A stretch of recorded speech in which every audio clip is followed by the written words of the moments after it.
Hi there, podcast and public radio fans. Heath Drusen here, host and creator of the Extremely American podcast. I'm working on season 3, which is an urgent story about neo-Nazi terrorists and how they helped build a modern white supremacist movement, even from prison. Some of their ideas have even made it to today's White House. It's both a gripping true crime story and a timely warning about threats to our democracy. And this time, my investigative reporting is funded by you. To support the project, please make a tax-deductible contribution at extremelyamerican.org. That's extremelyamerican.org. And thanks.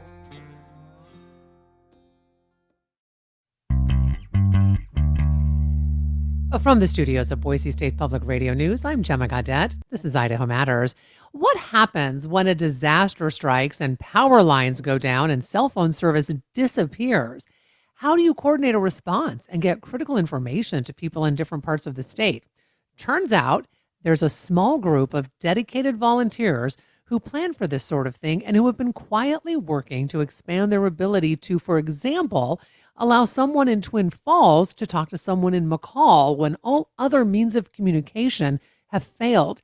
This is the brainchild of the Voice of Idaho Amateur Radio Club, and they use what you may know as ham radios. And after 5 years, their linking project has finally come to fruition, linking 5 repeater stations high on Idaho mountaintops to prepare for just such an emergency. But the club does more than prepare for the worst. Ham radio is a great way to talk to people in other countries, even to astronauts in space, while making friends and building community. So here to tell us more about the club are the president of the Voice of Idaho, Rob Oates, and executive vice president, Dr. Mike Dunlap. I want to welcome both of you to the program today. Thanks so much for joining us. Hey, it's great to be here, Gemma. Thanks for the invitation. Yeah. So nice to have both of you here. Rob, let me start with you. How long has the Voice of Idaho been around? Hundreds of years, Gemma. Well, no, the club has been active in the Boise area for decades. Amateur radio obviously goes way back to when wireless radio was invented, and amateur radio really exists because the government had an interest in establishing a trained cadre of people who knew how to use radio equipment. In large part, initially focused on military matters, but the idea of ham radio went beyond that to enable folks like those involved in amateur radio to kind of extend the technology and to look into new areas and develop new communications techniques. And so we've been involved in that sort of thing for decades. Now, for myself, I've only been at it for a few decades, but hey, the amateur radio itself has been around for many, many years. Mm-hmm. And Mike, I mean, you're the largest amateur radio club in the Treasure Valley, but there are other clubs out there. I mean, how popular is ham radio? There are about pretty close to 40,000 amateur radio operators in Idaho. Wow. So, Mike, is it hard to become a ham radio operator? I mean, do you need a license or anything like that? Well, yes and no. It does require a license. It's a government licensed service. It's not a whole lot different than a TV or radio station, except that it is limited to person-to-person communication, and there's no music or broadcasting involved. The basic license is called a technician class license. Many people are able to take a one-day course and qualify for the license. It's fairly technical, and anyone with average intelligence can easily manage it. So my question is this then. A lot of folks build their own antennas, their own radios. So Rob, do you have to be really equipment savvy then to be a ham operator? Because I would be completely out if you asked me to build something like this. Well, for many, many years, Gemma, the licensing requirements included the ability to send and receive the Morse code signals over the air, because that was the original means of radio communication. But in recent years, that requirement to be able to understand and communicate with Morse code has been pulled back so that the test that Mike referred to a moment ago for the first level license is a multiple choice test over some technical and regulatory issues, but not terribly involved. So lots and lots of, I mean, what I mean by that is you do have to understand the material, but it's not Hmm. highly technical. So you don't have to be an electrical engineer or anything approaching that to get involved in amateur radio. And that's the beauty of it is you can obtain that first level license, and that puts you right in to the ability to get on the air with a fairly straightforward radio. And again, you can purchase radios, you can purchase antennas, or if you want, you certainly can build your own, and many hams do to get higher performance, especially antennas, because those offer a lot of customization opportunities and opportunities to explore the technology and find out what works, especially in your particular location. So you can go a lot of different directions, and it's relatively straightforward to get into, especially with some assistance from the folks in the local Treasure Valley clubs and elsewhere in Idaho as well. So, Mike, talk a little bit about that because there's a term, an Elmer. So how do they help these newbie ham radio operators? Traditionally, many years ago, one young ham was getting involved, and he was offered help by his uncle, whose name was Elmer. And the term has persisted. So an Elmer is an amateur radio operator that helps another. And I should emphasize that the amateur radio community is a very open community, and there are many, many, many people that are willing to help. And so an Elmer is essentially a helper, a volunteer helper. So, Rob, I want to switch gears now and talk about your linking project. How will it help you get information out across Idaho, in particular if there's a disaster? The idea of being able to communicate in the time of disaster does seem a little foreign to many people who live here in the Northwest. That the general idea is much more on the front burner in a place like California, where they have some massive storms and fires and things, or down in the southeast where the hurricanes typically knock out communications. Hmm. But if the traditional communications means are knocked out, and by knocked out, it typically means that electricity is lost, or other infrastructure components are lost that link together the cell phone system, for example. Cell phones, or even worse, in the event of a disaster, cell phones might continue to function, but just be wickedly overloaded by the nature of the situation that's going on. Amateur radio has the ability as a backup system or a secondary system to step in and help, especially one of the things that hams are particularly good at is health and welfare information, information about families. How's the family doing? Or are you safe from a particular disaster? We can get messages out usually when other means fail. And the linking system gives us the opportunity over a very wide area to use very simple, typically inexpensive radios to link together these repeaters so that you can get a message. Usually, you want to get out of the disaster affected area into an area where a message could be forwarded on to family potentially elsewhere in the Hmm. country. And so that's what the linking system has tied together.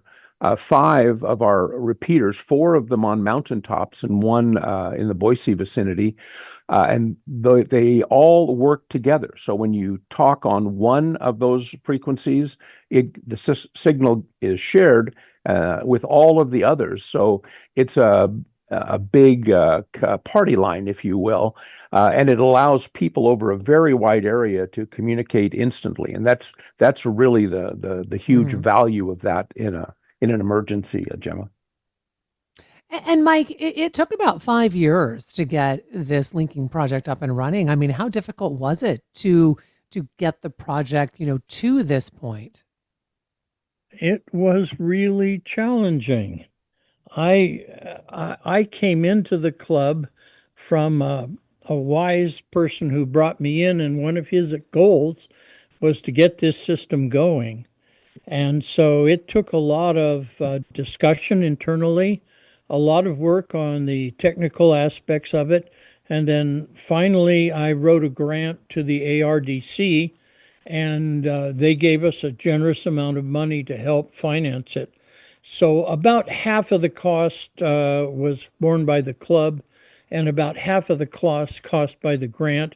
And of course, we had all volunteer engineers, but many of them are exceptionally skilled engineers. And so we were able to put the system together, and now we're in the final shakedown, the kind of the tweaking of getting all the levels set and everything perfect. You know, Rob, you mentioned that ham radio has been, and a system like this has been critical in real world situations like hurricanes that we see in the Southeast, tornadoes in the Midwest, flooding down in Texas. Can you talk about how your club prepares to help out during events like these? Because I understand you do quite a bit of training. We do have training each month at our club meetings. We address different aspects of amateur radio. Sometimes it's emergency preparedness and emergency services related things. Other times it's more educational value, and we learn about how to build your own antennas, things like that. But the big thing for a lot of hams is that preparedness for the situation where an emergency comes around. And so many of us, in fact, that's part of the beauty of the amateur radio as a hobby, is that what you as a ham radio operator enjoy doing as a hobby activity is very secretly, clandestinely preparing you to be able to assist effectively in the time of an emergency. So we have a net where we meet on the air once a week and we practice these techniques. We allow different people to take turns being the net control operator. So we spread out that knowledge of how to effectively manage a group of hams in a single situation. We also keep our eye on what's going on in the emergency planning arena with especially federal and state government officials. So we are tied in with the Idaho Emergency Preparedness Office based in Gowan. And we also keep up with the activities of the FEMA officials from the federal level, and especially keeping an eye on that Cascadia Rising, the subduction zone rather, over off the coast of Oregon, because should a big disaster happen there, Idaho is the likely refuge for folks who are coming out of Oregon to escape that what could be a very significant flood activity. So we participate in activities and preparatory exercises and things to handle that. What if a big tsunami hits the Oregon coast, or what if we have some other kind of disaster that takes out our hydroelectric power capabilities or affects our natural gas delivery systems, or in some other way challenges us by cutting off our transportation infrastructure. And how can we as ham radio operators help not only take care of ourselves naturally, but also help our government officials and our friends and neighbors manage a whole variety of situations like that.